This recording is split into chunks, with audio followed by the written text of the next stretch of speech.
اپنی گفتگو کا حساب لیں کہ اپنی زبان سے ہم کیسی کیسی باتیں بولتے ہیں. ہماری گفتگو میں کتنے فیصد گفتگو ایسی ہے جو اللہ کی رضا پر مبنی ہے، اور کتنی باتیں ہم ایسی بولتے ہیں جس میں سراسر اس کی ناراضگی ہے.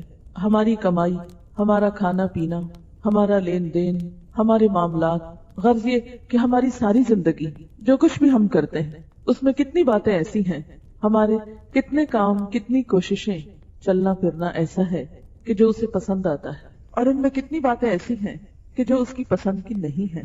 بہت سی چیزوں کے بارے میں تو اب ہمیں احساس بھی نہیں رہا، ہمیں خیال بھی نہیں آتا کہ ہم اس کی ناراضگی کا کوئی کام کر رہے ہیں. اور بہت سی ایسی چیزیں، بہت سی ایسی باتیں کہ جن کا ہمیں پتا ہے کہ وہ اس کو پسند نہیں، لیکن اس کے باوجود بھی کرتے چلے جاتے ہیں. اور کبھی بھول کر بھی ہمارے دل میں خیال نہیں گزرتا کہ ہم اللہ کی نافرمانی کے کام کر رہے ہیں، ہم کسی گناہ کا ارتکاب کر رہے ہیں. تو جب دل سے یہ احساس ہی ختم ہو جائے تو اس سے بڑھ کر انسان کی بدقسمتی اور کیا ہو سکتی ہے. خود انصاف سے کام لیجئے. ایک طرف ان ساری نعمتوں کو رکھ لیجئے جو اللہ تعالیٰ نے آپ کو عطا کی ہیں، اور دوسری طرف اپنے رویے کو، اپنی عبادات کو، اپنی اطاعت کو، ذکر کو، اپنی سوچوں کو، وہ ہمارے ساتھ کیا کر رہا ہے اور ہم جواب میں اس کے ساتھ کیا رویہ اختیار کیے ہوئے ہیں. کیا ہم اپنے جج خود نہیں ہو سکتے؟ کیا واقعی ہم یہ فیصلہ خود نہیں کر سکتے؟ کیا ہم خود اس کے بارے میں سوچ نہیں سکتے؟ نہیں، سوچ سکتے ہیں، لیکن اس کے باوجود نہیں سوچتے. عقل رکھتے ہیں، عقل سے کام نہیں لیتے. دیکھ سکتے ہیں، ایسی چیزیں نہیں دیکھتے. سن سکتے ہیں، ایسی باتیں نہیں سنتے. پھر ہم میں اور دوسری مخلوق میں آخر کیا فرق ہے؟ اللہ تعالیٰ نے ہمیں اشرف المخلوقات بنایا ہے.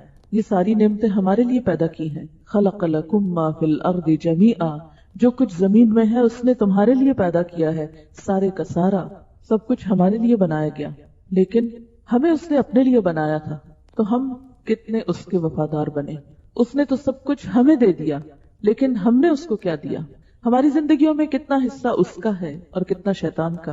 کتنی باتیں اس کی مرضی کے مطابق اور کتنی لوگوں کی مرضی کے مطابق؟ کتنی باتیں اس کی اطاعت میں اور کتنی باتیں ہمارے اپنے ہی نفس اور اپنی ہی ذات کی اطاعت میں؟ ہم سب خود سوچ سکتے ہیں، اور ہمیں سوچنا چاہیے. اگر ہم نہیں سوچتے تو ہمیں سوچنا چاہیے. کیوں؟ اس لیے کہ اللہ نے ہمیں عقل دی. جہاں اپنے مفاد کی بات ہوتی، جہاں اپنے فائدے کی بات ہوتی، وہاں ہم خوب سوچتے ہیں اور دن رات سوچتے ہیں، اور سوچ سوچ کے بال سفید کر لیتے، سوچ سوچ کے بڑھاپا طاری کر لیتے. دنیا کے فکر اور دنیا کے غم اور دنیا کی پریشانیاں تو اس قدر ہم پہ چھائی ہوئی ہیں کہ ان کے بارے میں ہمیں کوئی بتانے والا نہیں کہ سوچو اس پر، پھر بھی سوچتے ہیں. اس لیے کہ اس میں اپنا فائدہ جو نظر آتا ہے، اپنے مفاد کی جو بات ہے. لیکن جہاں آخرت کی بات ہے، جہاں ہمیشہ کے فائدے کی بات ہے، اور جہاں کا نقصان ہمیشہ کا نقصان ہے، وہ چونکہ ابھی نظر نہیں آتا، ابھی سامنے نہیں، اس لیے اس کے بارے میں سوچنا بھی نہیں چاہتے کہ جب وقت آئے گا تو پھر دیکھا جائے گا. لیکن ایک بات ہم سب کو اچھی طرح جان لینی چاہیے اور مان بھی لینی چاہیے، صرف جاننا ہی کافی نہیں، کہ جب وہ وقت آئے گا تو پھر پلٹنے کا موقع نہ ہوگا، پھر رجوع نہ کر سکیں گے، پھر توبہ نہ کر سکیں گے. پلٹنے کا وقت تو آج ہے. جس بھی چیز کو ہم سمجھتے ہیں کہ غلط ہے، اور غلطی کے بارے میں ایک اور بات بڑی اہم ہے کہ دوسروں کی غلطی ہمیں بہت جلدی نظر آتی. ہمیں سے اکثر لوگوں کا مشغلہ یا شغل یہ ہے کہ وہ صرف دوسروں کی برائیاں چھانتے رہتے ہیں، دوسروں کی غلطیاں چنتے رہتے ہیں، دوسروں میں نقص اور عیب نکالتے رہتے ہیں، دوسروں کی کوتاہیوں پر خوب بات کرتے ہیں، لیکن اپنی طرف دھیان کم ہی جاتا ہے. تو بات یہ ہے کہ آج ہم میں سے جو لوگ بھی تھوڑی سمجھ رکھتے ہیں یا زیادہ، وہ سوچیں تھوڑا وقت ہے یا زیادہ، اس چیز کے لیے نکالیں، غور کریں، اپنا حساب ہم سب خود لیں اور دیکھیں کہ ہم کیا کر رہے ہیں. کون سی باتیں ایسی ہیں جو واقعی ہم سمجھتے ہیں کہ ہم ٹھیک نہیں کر رہے. دوسروں کو چھوڑ دیں، اپنے خیر خواہ بنیں، اپنے ساتھ اخلاص برتیں، اپنا جائزہ لیں. اگر لکھنا پڑھنا آتا ہے تو کاپی پین لے لیں اور کسی خالی وقت میں بیٹھ کے ذرا اپنا بھی حساب کر لیں. مال و دولت اور پیسے کا حساب تو خوب لکھتے ہیں، خود نہیں لکھ سکتے تو اکاؤنٹنٹ رکھ لیتے ہیں، اوروں سے لکھواتے ہیں، جمع تفریق خوب کرتے ہیں، لیکن کبھی اپنے گناہوں کا بھی بیٹھ کے حساب لکھنا چاہیے. آج کے دن میں کتنی غیبت کی، آج کے دن میں کتنی الزام تراشیاں کی، آج کے دن میں کتنی بد اخلاقی کی، کتنی بد زبانی کی، آج کے دن میں کتنی ایسی باتیں کی ہیں جو مجھے نہیں کرنی چاہیے، کتنی نمازیں پڑھی ہیں، کتنی نہیں پڑھی جو پڑھنی چاہیے، کیونکہ قیامت کے دن تو پہلا حساب نماز کا ہے، سب سے پہلے پوچھو گے. ہم نے اس کو ایسے مذاق سمجھ رکھا ہے، ہم سمجھتے ہیں یہ ایسی مولویوں کی باتیں ہیں، وہ ڈراتے رہتے نماز پڑھا کرو، یہ تو صرف وہ کہتے رہتے ہیں. نہیں، یہ تو اللہ تعالیٰ نے فرمایا ہے، اس کا حکم تو اللہ نے دیا ہے. اور اللہ کے رسول صلی اللہ علیہ وسلم نے بتایا قیامت کے دن پہلا سوال نماز کے بارے میں ہوگا، کتنی نمازیں تھی جو پڑھنی چاہیے اور نہیں پڑھی، زکوٰۃ کا کیا عالم ہے، جو فرض بنتا ہے کہ ادا کر دیا ہے، روزے کتنے باقی ہیں، فرائض، حقوق العباد، اپنی ذات کی اصلاح، اپنی زبان کی اصلاح، اپنا اٹھنا بیٹھنا چلنا پھرنا، ان سب چیزوں کے بارے میں ہم میں سے ہر شخص اپنے بارے میں سوچے، اپنا حساب خود لے، اور اگر واقعی اللہ آپ کو نظر دے اپنے بارے میں دیکھنے کی تو پھر صرف شرمندگی کافی نہیں، صرف یہ کہنا کافی نہیں، کیونکہ یہ بھی بہت سے لوگ کہتے رہتے ہیں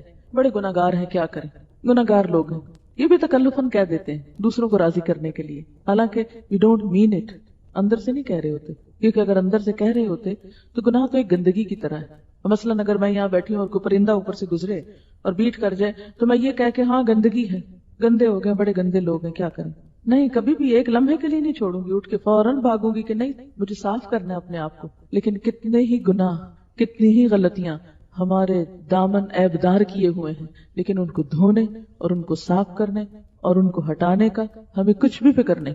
ان سب کاموں کے لیے ہمیں جو کرنا ہے اس کا نام توبہ ہے۔ توبہ کا معنی ہوتا ہے پلٹ آنا، واپس آ جانا، اللہ سے جو دور بھاگ رہے ہیں نا، اور اللہ کی نافرمانی میں جو بھاگے چلے جا رہے ہیں، اس سے واپس پلٹنا، لوٹنا، رجوع کرنا۔ قرآن پاک میں اللہ تعالیٰ فرماتے ہیں قُلْ يَا عِبَادِيَ الَّذِينَ أَسْرَفُوا عَلَىٰ أَنفُسِهِمْ لَا تَقْنَطُوا مِن رَحْمَةِ اللَّهِ إِنَّ اللَّهَ يَغْفِرُ الذُّنُوبَ جَمِيعًا إِنَّهُ هُوَ الْغَفُورُ الرَّحِيمُ۔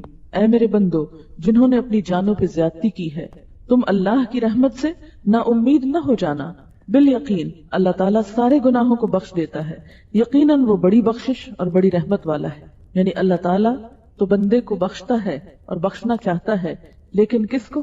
جو اپنی بخشش چاہتا ہو، جسے اپنے گناہوں پہ شرمندگی ہو، جو لوٹ آئے، جو رجوع کر لے۔ اللہ تعالیٰ ایسے پلٹنے والوں سے محبت کرتا ہے۔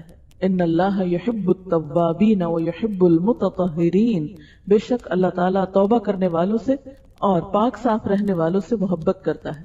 توبہ اندر کی صفائی ہے تو طہارت باہر کی صفائی ہے۔ اس کو وہ لوگ اچھے لگتے ہیں جو اندر باہر سے صاف ہوں۔ ہم عام طور پر لوگوں کو کہاں سے جج کرتے ہیں؟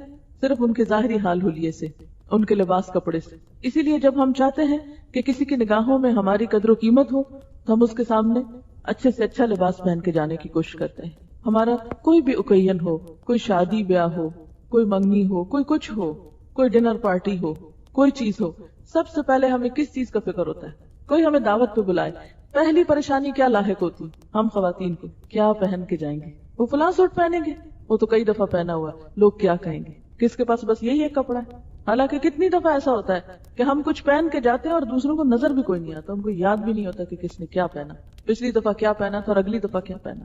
لیکن ہمیں فکر ہوتا ہے اپنا، کیونکہ لوگوں نے ہمیں ہمارے ظاہری حال سے پہچاننا ہے، اس لیے ہمارے سارا مال و دولت، ہمارا وقت، ہماری صلاحیتیں، ہماری ذہانت اور ٹیلنٹ، سب کچھ ہماری ظاہر کے سجانے پہ لگ جاتا ہے۔ لیکن اللہ تعالیٰ صرف ظاہری طور پر صاف ستھرے رہنے والوں سے ہی نہیں، پہلے توابین سے، یحب التوابین، جو اندر کی بھی فکر کرتے ہیں۔ جیسے دنیا میں کوئی دعوت پہ بلاتا ہے تو ہمیں کپڑوں کی فکر ہوتی ہے نا، ایسے ہی موت کا فرشتہ ہمیں آخرت کے لیے بلاتا ہے تو اس وقت ہمیں ایک ہی کپڑا پہننا ہے، سب کو سفید لباس، وہ سب کا ایک ہی جیسا ہوتا ہے۔ لیکن وہاں کیا دیکھا جائے گا کہ اندر کیا ہے؟ کیا اندر کی بھی پاکیزگی کا کوئی اہتمام ہے؟ کیا روح بھی دھلی ہوئی ہے یا صرف جسمانی طور پر ہی نہلا کے بھیجا جا رہا ہے؟ کبھی آپ نے اس پر سوچا، کبھی اس پہ غور کیا کہ مردے کو نہلاتے کیوں ہیں؟ حالانکہ جانا تو اس نے مٹی میں ہے۔ عام طور پر ہم کیوں نہ آتے ہیں کہ مٹی لگ گئی ہے، بڑی گرد وغیرہ پڑی ہوئی، نہا لے۔ لیکن حیرت کی بات ہے نا، انسان جب فوت ہو جاتا ہے تو اس کو ڈالتے ہم مٹی میں ہے، لیکن اس کے باوجود اس کو مل مل کے نہلاتے ہیں، دھلاتے ہیں، پھر صاف کپڑے پہناتے ہیں، پھر اس کو وہاں جا کے چھوڑ آتے ہیں۔